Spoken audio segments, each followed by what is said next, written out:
అసలు A to Z కుంభకోణం లేదే లేదుగా ఈ రాష్ట్రంలో.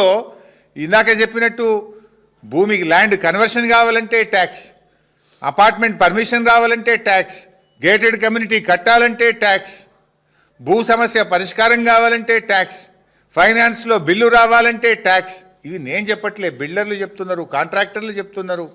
కాంట్రాక్టర్లు పోయి సెక్రటరియట్లో ఫైనాన్స్ మినిస్టర్ ఛాంబర్ ముందు ధర్నాలు చేసి మరీ చెప్తున్నారు కదా ఓపెన్గా.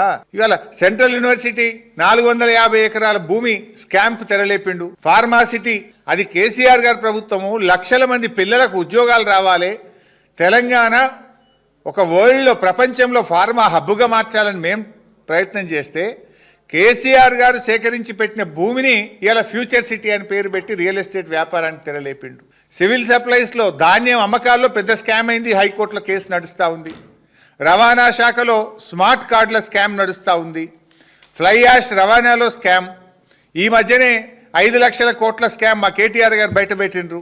హిల్ టీపీ ఈ పారిశ్రామిక భూముల అమ్మకంలో స్కామ్, పవర్ స్కామ్ 50,000 కోట్ల రూపాయల పవర్ స్కామ్ వచ్చింది. ఒక ఎమ్మెల్యే యూరియాని కూడా బ్లాక్ మార్కెట్లో అమ్ముకున్న యూరియా స్కామ్ కూడా ఈ ప్రభుత్వంలో చూసినాం. హౌసింగ్ బోర్డు అమ్మకాల్లో ట్యాక్స్, హ్యామ్ రోడ్లలో స్కామ్, HMDAలో స్కామ్లు, ఇలా చివరికి లిక్కర్ స్కామ్. వైద్య విద్యార్థులను పాస్ చేయడానికి ఫెయిల్ అయిన పిల్లల్ని, MBBSలో ఫెయిల్ అయిన పిల్లల్ని